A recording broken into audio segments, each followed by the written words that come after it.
ఈ దినం మనం యేసు ప్రభు వారు శిలువలో పలికినటువంటి రెండవ మాటని మనం ధ్యానం చేసుకోబోతూ ఉన్నాము. మరి ఇక్కడ ఒక చిన్న వృత్తాంతం, యేసు ప్రభు వారు శిలువలో పలికినటువంటి ఆ మాట యొక్క ఒక చిన్న వృత్తాంతాన్ని మనం ముందుగా చూసుకుంటాం. ఇక్కడ ఆయన పలికినటువంటి మాటకు ఆ శిలువలో ఉన్నటువంటి ఒక పాపిగా ఎంచబడినటువంటి ఆయన అడిగిన విధానానికి జరిగినటువంటి కొన్ని సందర్భాలు, సంఘటనలు ఏ రీతిగా ఉన్నాయి. ఎందుకంటే మన జీవితాల్లో మనము పాపరహితంగా ఉన్నాము అని మనం ఏ సందర్భంలో కూడా గట్టిగా చెప్పగలిగిన వారం కాదు. చెప్పగలిగిన వారమైనా అది ఏదో ఒక సందర్భంలో మనకు తెలుసో తెలియకో మనము తప్పటడుగు వేస్తూ ఉంటాం. అలాంటి వారమై ఉండగా మనకు ఒక మంచి అవకాశం, దేవుడు దయచేయించినటువంటి ఒక మంచి అవకాశం ఏ రీతిగా ఉన్నదో ఆ అవకాశాన్ని మనం సద్వినియోగం చేసుకుంటే యేసు ప్రభు వారు శిలువలో పలికినటువంటి ఆ యొక్క మాట మన నిమిత్తం పలకబడుతుంది అన్నటువంటి విధానాన్ని మనం తెలుసుకొని మన జీవితాల్లో మనల్ని మనం అనునిత్యము స్వపరిశీలన చేసుకుంటూ దేవుని యొక్క బిడ్డలుగా వర్ధిల్లుటకు మనకు మంచి అవకాశం లభిస్తుంది. కాబట్టి ఆ విధానాన్ని అంతా కూడా మనము నేను దినమున ధ్యానం చేసుకుందాం. మొదటిగా అయితే చూడండి,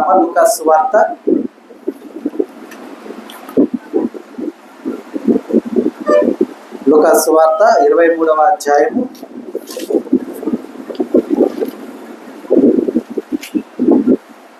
లూకా సువార్త 23వ అధ్యాయము 43వ వచనం చూడండి.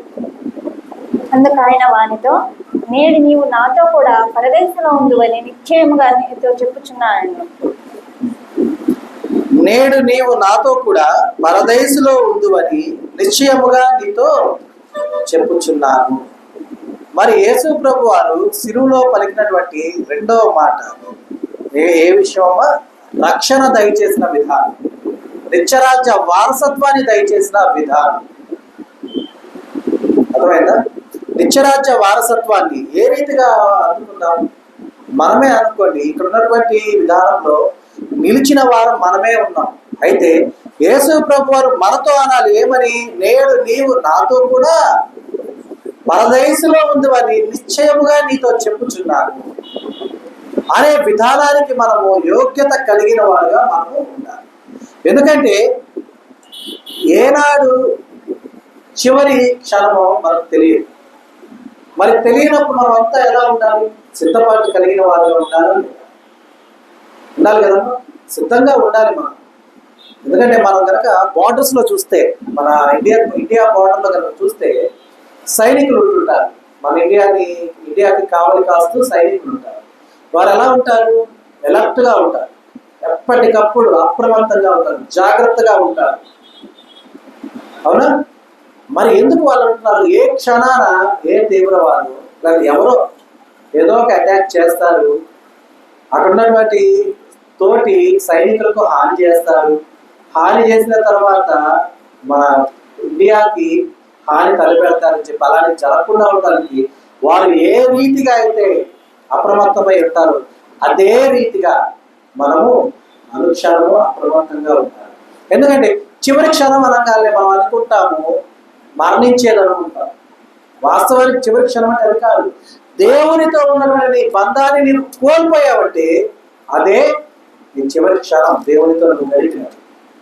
ఎందుకంటే మనం చూసినట్లయితే పండు తిన్న దినమున నీవు నిశ్చయంగా చచ్చదవు అని చెప్పినటువంటి దేవుడు మరణము ఇవ్వటం అంటే దేవుడి నుండి నిత్య జీవాన్ని కోల్పోయిన విధానం. కాబట్టి అలాగున కాకుండా మనము దేవుడితో మనకు ఉన్నటువంటి బాండింగ్ని మనం కంటిన్యూ చేసుకుంటూ ఆయనలో ఎదుగుతూ ఫలించేవారుగా మనం ఉండాలి. అందు నిమిత్తమై దేవుడు యేసు ప్రభు వారు మనతో పలికే విధంగా మన యొక్క సమస్తము కూడా యోగ్యతతో కూడినదై ఉండాలన్నమాట. కాబట్టి అదే లేఖనంలో 40-41 చూడండి. ఎందుకంటే యేసు ప్రభు వారు ఆ మాట అనటానికి ముందు ఆయన చేసినటువంటి క్రియ ఏమున్నదో చూడండి అమ్మా. అయితే రెండో వాడు వానిని గద్దించి, నీవు అదే శిక్షా విధిలో ఉన్నావు కనుక దేవునికి భయపడవా? మనకైతే ఇది న్యాయమే, మనం చేసిన వాటికి తగిన ఫలం పొందుచున్నాము గాని ఈయన ఏ తప్పిదమును చేయలేదని చెప్పి చాలు. అయితే రెండవ వాడు వారిని గద్దించి నీవు అదే శిక్షా విధిలో ఉన్నావు కనుక దేవునికి భయపడవా అంటూ మనకైతే ఇది న్యాయమే, మనం చేసిన వాటికి తగిన ఫలం పొందుచున్నాము, కానీ ఈయన ఏ తప్పిదము చేయలేదని చెప్పాడు. అంటే మొదటి వాడు అంటే వారితో ఉన్నటువంటి సహచరుడు, తోటి ఖైదీ అనుకోండి, కలిసి నేరాలు ఘోరాలు చేసిన వారనే అనుకోండి, వారిని గద్దిస్తున్నాడు. ఏమంటున్నాడు? అరవాక ఏం మాట్లాడుతున్నావు, మనం ఎన్నెన్ని చేసాం, మనం అనుభవిస్తున్నావంటే అది తగిందే, నువ్వు అనుభవిస్తున్నావు, ఇంకా నువ్వు దేవునికి భయపడవా? ఆయన ఏ పాపం చేశాడు అని, ఆయన ఏ పాపం చేశాడంటే ఆయనను వీరు ఆయన సంచరించున్నటువంటి సమయంలో కావచ్చు, లేదంటే స్వస్థతలు చేస్తున్న సమయంలో కావచ్చు. ఎందుకంటే దొంగలు ఎక్కడ ఉంటారమ్మా? ఎక్కువ ఎక్కడ జన సమూహం ఉంటే అక్కడ ఉంటారు. అంటే ఒకవేళ అలాంటి అంటే వారు అక్కడ ఉన్నారని నేను చెప్పట్లేదు, అలాగా జన సమూహం ఉన్న చోట వీరు దొంగతనాలకు దేనికో వెళ్ళి ఉన్నప్పుడు ఒకవేళ ఆయన చూసి ఉండొచ్చు, ఆయన బోధలు విని ఉండొచ్చు, ఆయన ప్రవర్తన చూసి ఉండొచ్చు. ఆ విధంగా ఆయన ఏ స్టేట్మెంట్ ఇస్తున్నారు? మనకైతే ఇది న్యాయమే, కానీ ఆయన ఏ ఒక్క తప్పిదము చేయలేదు. ఈయన ఏం చేస్తున్నాడు? చేయలేదని చెప్పాడు, అంటే రూఢీకరించాడు. చేయలేదేమో, మనలా కన్ఫ్యూజ్గా మాట్లాడలేదు, మేబీ అనలేదు, మనకైతే ఇది కరెక్టే, కానీ ఈయన ఏ తప్పు చేయలేదు అని చెప్పాడు. అయితే ఆయన తర్వాత వేడుకున్న విధానం మనకుంది కంటిన్యూషన్లో. అయితే దాన్ని ఎలాగా క్లైమ్ జరిగింది అనేది చూడడం. యెషయా గ్రంథము 55వ అధ్యాయం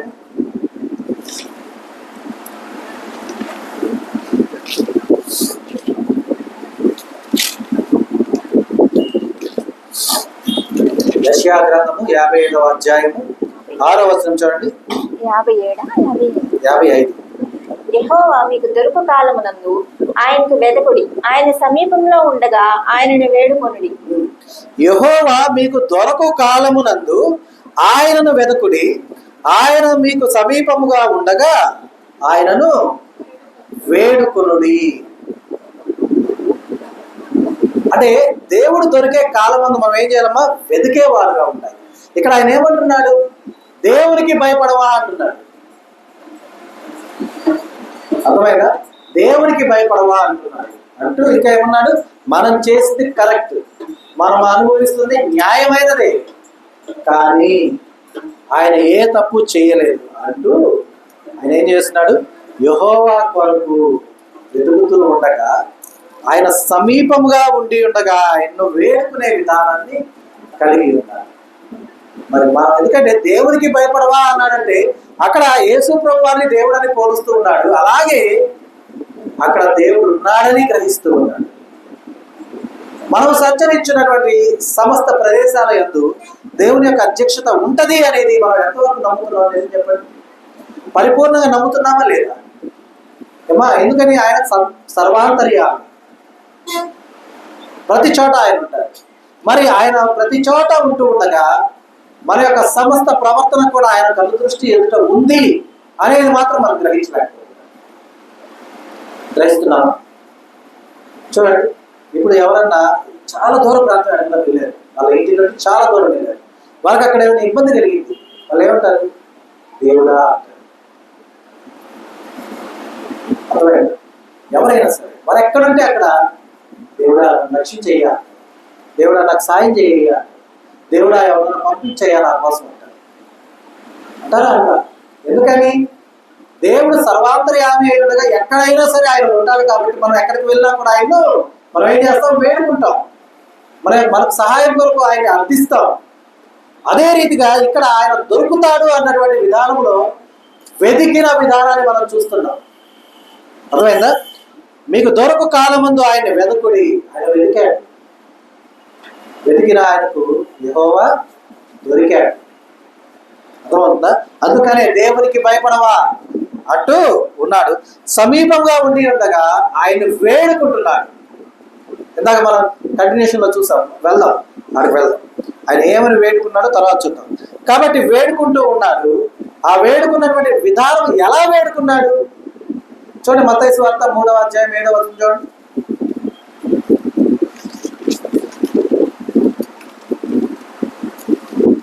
7వ వచనం చివర చూడండి. మత్తయి సువార్త 3వ అధ్యాయం 7వ వచనం చివర. రాబో ఉగ్రతను తప్పించుకొనుటకు మీకు బుద్ధి చెప్పిన వాడెవడు, మారు మనసుకు తగిన ఫలం ఫలించుడి. మారు మనసుకు తగిన ఫలము ఫలించుడి అంటే యెహోవాను వెతికాడు. ఆయన దొరుకు సమయమున ఆయన దొరికిన తర్వాత ఆయన వేడుకుంటున్నాడు. ఆ వేడుకునే విధానం ఎలా ఉండాలి? మారు మనసుకు తగిన ఫలము ఫలించి ఉండాలి. అర్థమైందా? మారు మనసుకు తగిన ఫలాన్ని మనము ఫలించిన వారుగా ఉండాలి. ఎందుకంటే ఆయన మనకు అత్యంత సమీపంగా ఉండి ఉండగా, అంటే ఆయన వెతికాము, ఆయన దొరికాడు, ఆయన మనకు సమీపంగా ఉండి ఉండగా మనం వేడుకోవడం పెద్ద విషయం కాదు. అందరం వేడుకుంటాం, కానీ వేడుకునే విధానము ఎలా ఉండాలి? మారు మనసుకు తగిన ఫలమై ఉండాలి. ఆయన ఆయన వేడుకున్న విధానం చూద్దాం. కానీ ఆయన మారు మనసు ఎలాగ కలిగింది? ఆయనకు ఏమంటున్నాడు? మొదటి వాణిని గద్దించి, మనకైతే ఇది న్యాయమే, మనము చేసిన వాటికి తగిన ఫలం మనము పొందుచూ ఉన్నాం. ఈయనైతే ఏ తప్పిదము చేయలేదు అని చెప్పి యెహోవాని వెతుకుతున్నాడు. ఆయన సమీపంగా ఉండగా ఆయన్ని వేడుకుంటున్నాడు. ఎలా వేడుకోబోతున్నాడు? ఆయన్ని మారు మనసుకు తగిన ఫలము ఫలించాడు. ఎందుకంటే మొదటి వాడిని ఏం చేశాడు? గద్దించాడు, ఒప్పుకున్నాడు, ఫలము ఫలించాడు. ఆ ఫలిస్తూ ఆయన ఏమని వేడుకుంటున్నాడు చూడండి. 35వ కీర్తన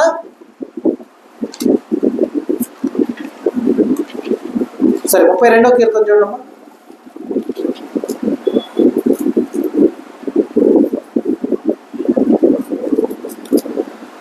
32వ కీర్తన 5వ వచనం చూడండి. నా దోషమును కప్పుకొనక నీ ఎదుట నా పాపం ఒప్పుకొంటిని, యెహోవా సన్నిధిని నా అతిక్రమమును ఒప్పుకొందును అనుకుంటుని, నీవు నా పాప దోషమును పరిహరించి ఉన్నావు.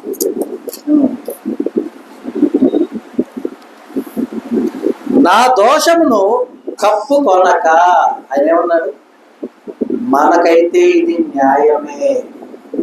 అంటే నా దోషమును కప్పుకొనక నీ ఎదుట నా పాపమును ఒప్పుకుంటుని, యెహోవా సన్నిధిని నా అతిక్రమాలను ఒప్పుకుందును అనుకుంటుని.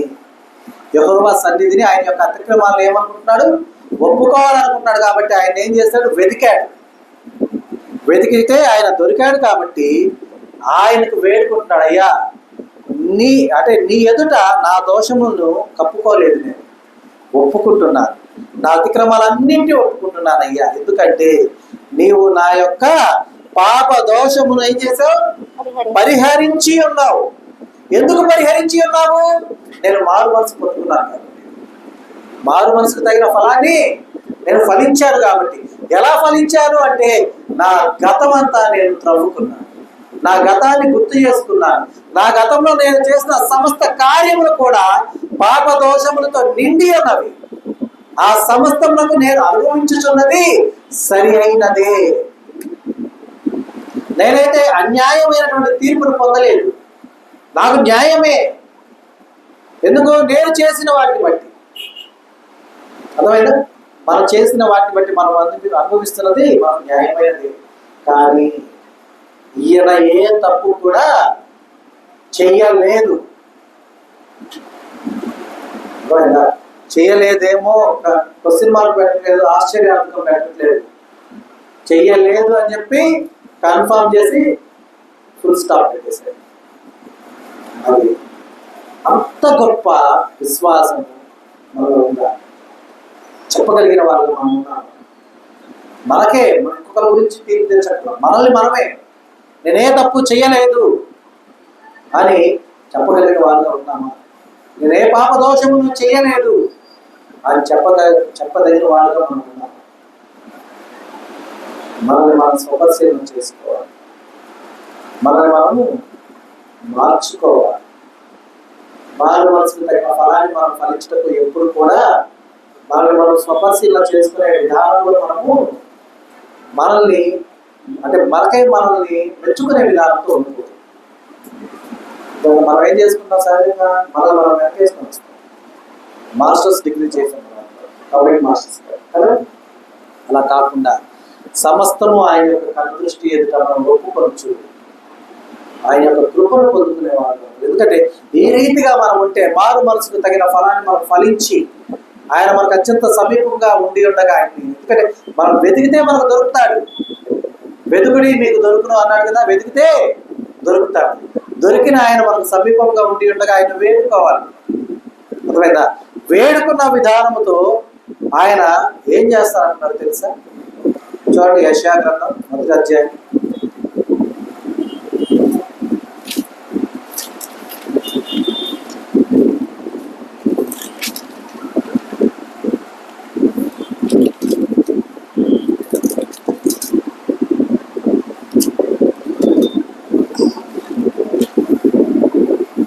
18వ వచనం. యెహోవా ఈ మాట సెలవిచ్చుచున్నాడు, రండి మన వివాదం తీర్చుకుందాము. మీ పాపములు రక్తం వలె ఎర్రని వైనను అవి హిమం వలె తెల్లబడు, కెంపు వలె ఎర్రని వైనను అవి గొర్రెబొచ్చు వలె తెల్లని మగును. అంటే మీ సమస్త పాపములను ఏం చేస్తారన్నాడు దేవుడు? పరిహరిస్తా అంటున్నాడు. అవునా? రండి మన వివాదము తీర్చుకుందుము. ఆయన వివాదం ఏంటి? మొదటి వాని వివాదం ఏంటి? మమ్మల్ని కూడా రక్షించు, నిన్ను నువ్వు రక్షించుకో, మమ్మల్ని రక్షించు. కానీ రెండవ ఆయన వివాదం ఏంటి? అది వివాదమే. ఏంటి ఆ వివాదం?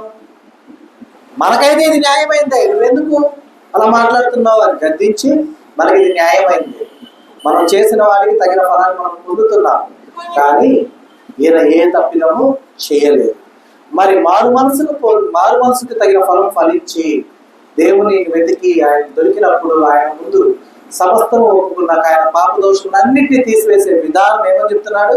నా యొద్దకు రండి, మాట్లాడుకుందాం, వివాదములు తీర్చుకుందాం. మీ పాపములు రక్తం వలె ఎర్రని వైనను సరే అవి హిమము వలె తెల్లబడును.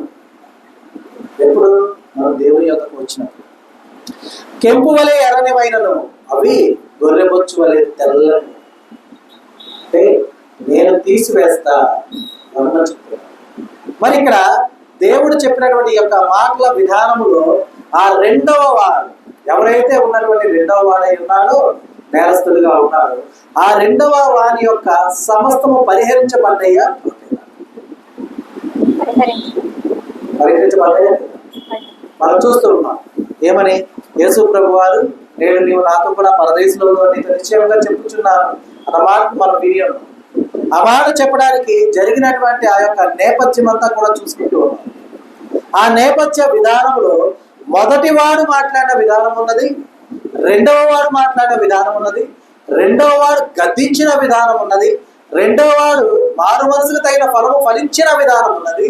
ఆ ఫలించిన ఫలము దాని నుండి ఏమి రావాలి? ఒక పండు కాసినమ్మ చెట్టుకి, ఆ పండు కాసినప్పుడు ఆ పండును తినేటటువంటి వారికి రుచి ఉండాలి కదా. ఆ పండు రుచిగా ఉంటేనే ఆస్వాదిస్తారు ఎవరైనా సరే. ఆ ఫలించిన ఫలం ఎలా ఫలించింది? ఎర్రని పాపములను హిమము వలె తెల్లగా మార్చి. ఆ పండు ఫలించడానికి ఆ పండుగ అవసరమైనటువంటి బలాభివృద్ధి ఎక్కడి నుంచి తెచ్చుకుంది? వెతికింది. ఎవరిని? ఆ యొక్క పౌష్టికాహారాన్ని వెతికింది. ఆ పౌష్టికాహారం ఎవరిని గ్రహించింది? యెహోవాని గ్రహించింది. సమీపంగా ఉండి ఉండగా వేడుకుంది, నాకు శక్తి అయ్యా, బలమి అయ్యా. వేడుకుంటూ ఏమన్నది? నేను చేసిన సమస్తము కూడా పాపదోషములతో ఉన్నవే, పాపరహితమైనవి కాదు, కానీ అవి నా నుండి నేను తీసుకోలేను.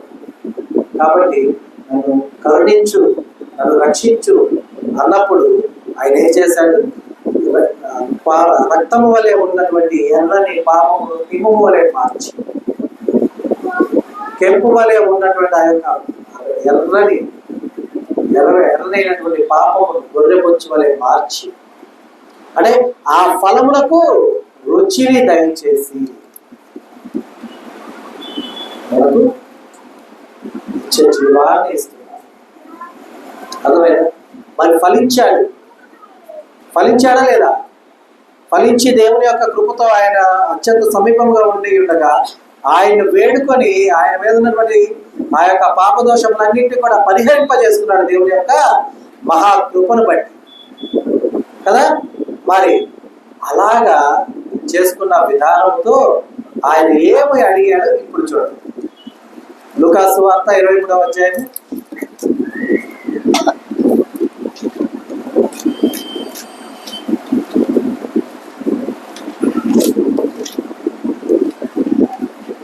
లూకాసు వార్త 23వ అధ్యాయం 42వ వచనం చూడమ్మా. ఆయనను చూచి యేసు, నీవు నీ రాజ్యంలోనికి వచ్చినప్పుడు నన్ను జ్ఞాపకం చేసుకొనుమని. యేసు, నీవు నీ రాజ్యంలోనికి వచ్చినప్పుడు నన్ను జ్ఞాపకం చేసుకో. మొదట మనం సహజంగా ఉన్నటువంటి మాటల్లో ఏంటి? అడుగుడి మీకు ఇవ్వబడు, వెతుకుడి మీకు దొరుకుతుంది, తగ్గుడి మీకు తీయబడు, ఇలా ఉంది కదా. కానీ ఇక్కడ మొదట ఈయన ఏం చేశాడు? మొదట వెతికాడు,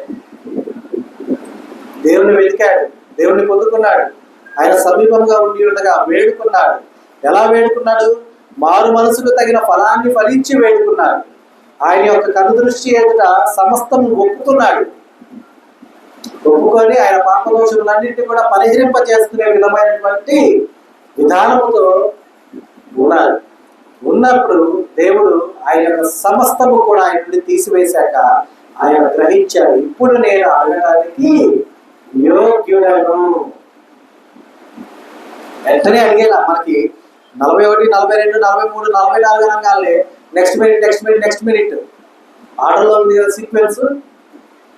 అంతే కంటిన్యూషన్ అయిపోయింది అనుకుంటున్నాం, కానీ ఇంటర్నల్ గా జరిగిన విధానం అది అర్థమైందమ్మా. అలాగున జరిగిన తర్వాత గ్రహించాడు, ఇప్పుడు నేను అడగటానికి యోగ్యుడను. కాబట్టి అడుగుతున్నాడు, యేసు రక్షకుడా, నీవు నీ రాజ్యంలోనికి వచ్చినప్పుడు నన్ను జ్ఞాపకము చేసుకో. అంటే నీ రాజ్యం ఉన్నదయ్యా, ఈ రాజ్యాన్ని నేను చూశాను, ఆ రాజ్యానికి నీవే రక్షకుడువు, నీవే రాజువు. కాబట్టి నీవు నీ రాజ్యంలోనికి వచ్చే విషయం మాత్రం కన్ఫామ్, అందులో ఎటువంటి డౌట్ కూడా లేదు. మరి నీవు వచ్చేటటువంటి నీ రాజ్యంలోనికి నన్ను ఇలా జ్ఞాపకం చేసుకో. ఎందుకు జ్ఞాపకం చేసుకోమంటా అంటే, నా పాపమును ఒప్పుకున్నాను, నా పాప దోషమును నా తండ్రి ఎదుట ఒప్పుకున్నాను, ఆయన్ని వేడుకున్నాను, నా వివాదమును తీర్చుకున్నాను. ఆయన ఎర్రని నా పాపమును హిమము వలె తెల్లగా మార్చేశాను, కెంపు వలె ఉన్న నా పాపమును గొర్రె బొచ్చు వలె తీసివేశాను, పరిహరించేశాను. కాబట్టి ఇప్పుడు నేను అడుగుటకు యోగ్యుడను. అడుగుడి నీకు ఇయ్యబడును అన్నావు కదయ్యా, నేను అడుగుతున్నా ఏమని? నీవు నీ రాజ్యంలోనికి వచ్చినప్పుడు నన్ను జ్ఞాపకం చేసుకో. ఎందుకు అడుగుతున్నానంటే ప్రకటన గ్రంథము 2వ అధ్యాయము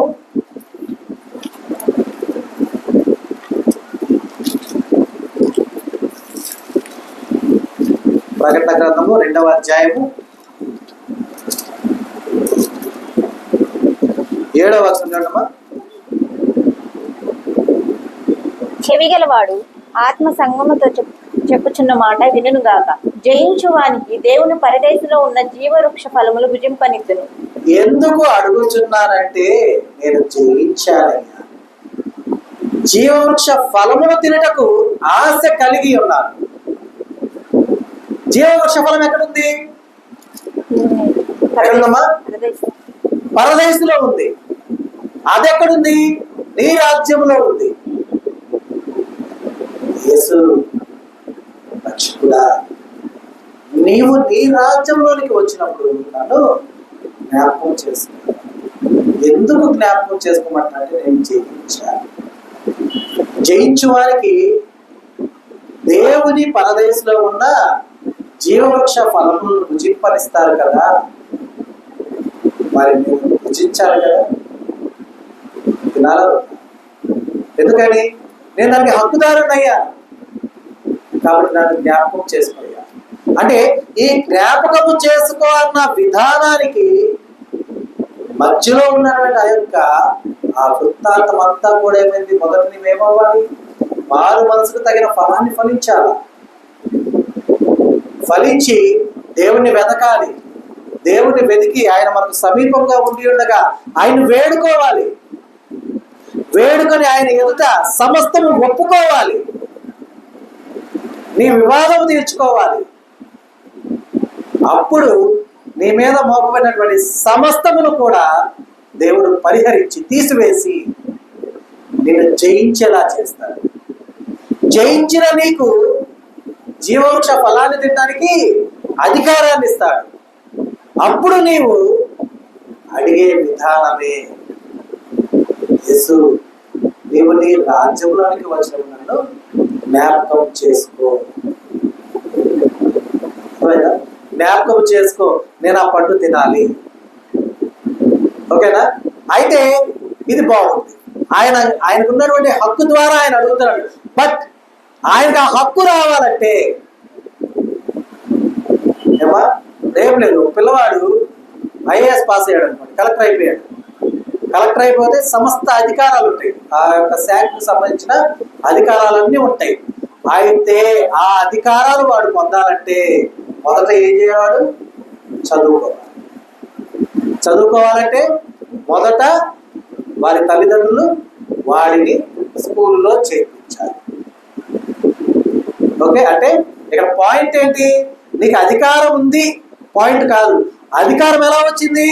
నీ తల్లిదండ్రులు నిన్ను స్కూల్లో చేర్పించారు కాబట్టి నువ్వు చదువుకోగలిగావు.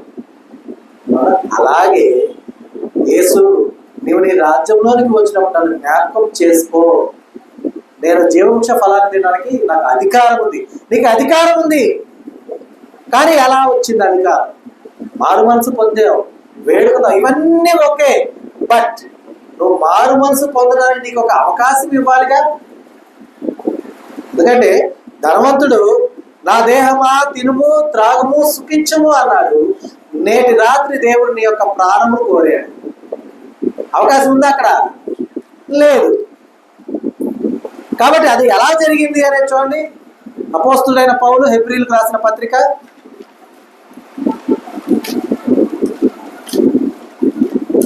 7వ అధ్యాయము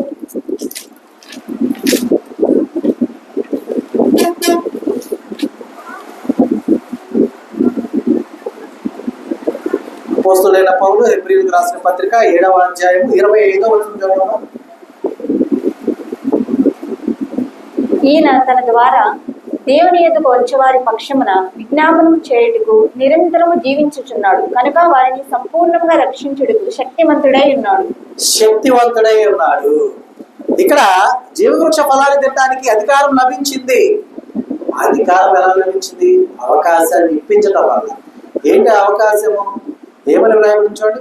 ఈయన తన ద్వారా దేవుని యొద్దకు వచ్చి వారి పక్షమున విజ్ఞాపనము చేయుటకు నిరంతరము జీవించుచున్నాడు కనుక వారిని సంపూర్ణముగా రక్షించుటకు శక్తివంతుడై ఉన్నాడు. ఈయన జీవవృక్ష ఫలాన్ని తినడానికి జయించాడు. జయించడానికి ముందు దేవుని యొద్ద తన సమస్తం ఒప్పుకొని పాపమును పరిహరింపజేసుకున్నాడు. ఆ పాపమును పరిహరింపజేసుకోవడానికి మొదట మారు మనసుకు తగిన ఫలాన్ని ఫలించాడు. మారు మనసుకు తగిన ఫలాన్ని ఫలించిన పిదప ఆయన సమస్తము ఒప్పుకున్నాడు. సమస్తము దేవుని యొక్క అధ్యక్షతన కొట్టివేసేలాగా చేసుకున్నాడు. అయితే అవన్నీ చేయడానికి ఒక అవకాశాన్ని ఇప్పించింది మాత్రం ఎవరు?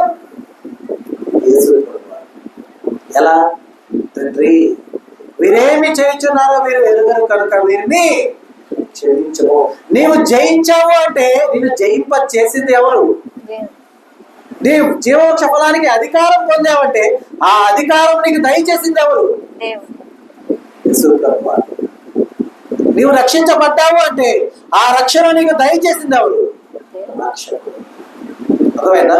కాబట్టి ఎందుకంటే క్షమను దానముగా దయచేశాడు. దేవుని యొక్క ఉగ్రతను ఆయనకు మన మీద రగులకుండా ఉండటకై తండ్రి వీరేమి చేయించున్నారో వీరికి తెలియదు కనుక వీరిని క్షమించండి. ఆ అవకాశం లభించింది కాబట్టి మనమంతా మరొక అవకాశం లభించింది. మనము యేసు ప్రభు వారిని అయ్యా నీవు నీ రాజ్యంలోకి వచ్చినప్పుడు నన్ను జ్ఞాపకం చేసుకో అనటానికి మొదట యోగ్యతను పొందుకోవాలి మనం. ఆ యోగ్యత పొందుకోవడానికి దేవుడు మనకి ఇప్పిస్తున్నటువంటి ఒక్క అవకాశం. దాన్ని చేజార్చుకునే వాళ్ళని మనం ఎప్పుడు కూడా గమనించండి. మనము రోజు వస్తువుని ఎక్కడంటే అక్కడ పెట్టి మర్చిపోతున్నాం. ఒకరోజు ఎంత వెతికినా, పెట్టే ప్రతి చోట వెతికినా కనపడదు. ఆ రోజు మనం ఒక మాట అన్నాం, అయ్యా ఒక్కసారికి దొరికించు, ఈసారి నేను ఎప్పుడు కూడా గుర్తుండే చోటే పెడతాను, ముందు కానీ గుర్తున్న చోట పెట్టాకే మిగతా పనులు నేను చేసుకుంటాను. అనుకున్నవారు ఎవరేమో కనపడకుండా పోయిందని ఇప్పుడు దొరికితే ఎప్పుడు చేజార్చుకోను అని అనుకున్న వారు ఎవరు లేరైనా ఉన్నారా? అనుకున్న మరుసటి రోజు నిజంగా అలా చేశారా?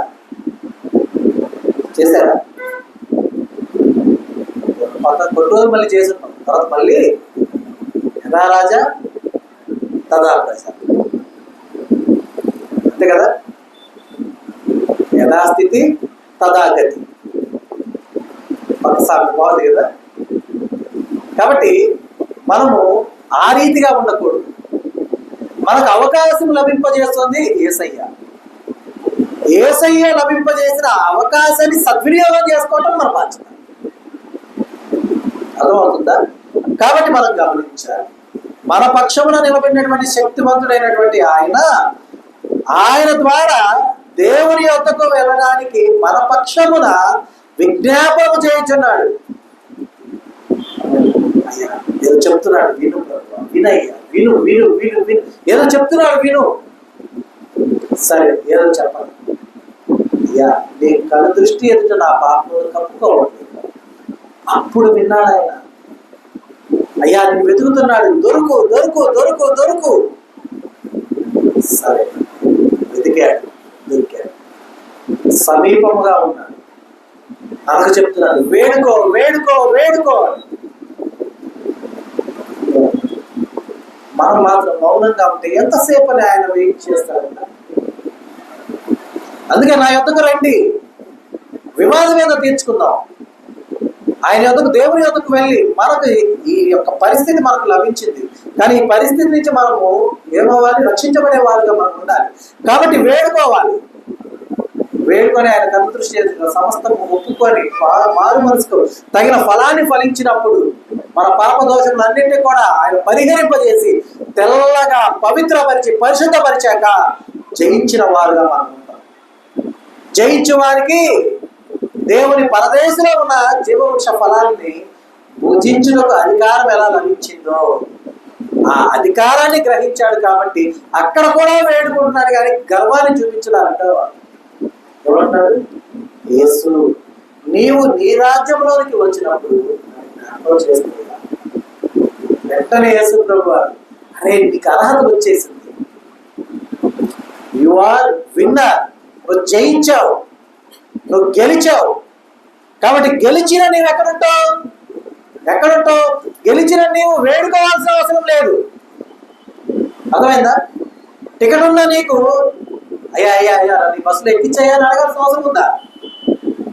అంటే యేసయ్యను వేడుకోవద్దని కాదు అంటుంది, యు హ్యావ్ రైట్. ఆ రైట్ కూడా ఆయన ఇస్తుంది. మనకు బస్సు ఎక్కడానికి టికెట్ ఎవరు ఇస్తారు? బస్సు ఓనర్స్ ఇచ్చేది, అవునా కదా? బస్సు టికెట్ మాత్రమే నువ్వు కొన్నది, బస్సును కొన్నావా? బస్సులో ఈ సీట్ నేను తీసుకున్నాను, బస్సు దిగేటప్పుడు సీట్ కూడా తీసుకుని వెళ్తాను. కుదురుతా? సీట్లు బాగుంటాయి కొన్ని బస్సులో, ఇంటికి తెచ్చుకున్నావా?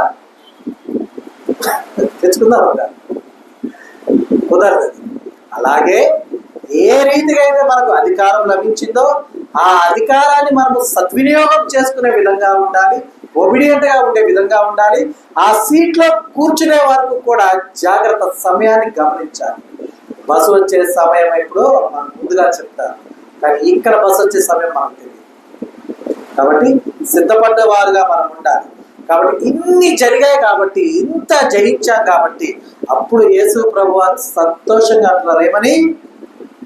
అందుకు ఆయన వారితో, నేడు నీవు నాతో కూడా పరదేశంలో ఉండు అని నిశ్చయముగా నీతో చెప్పుచున్నా.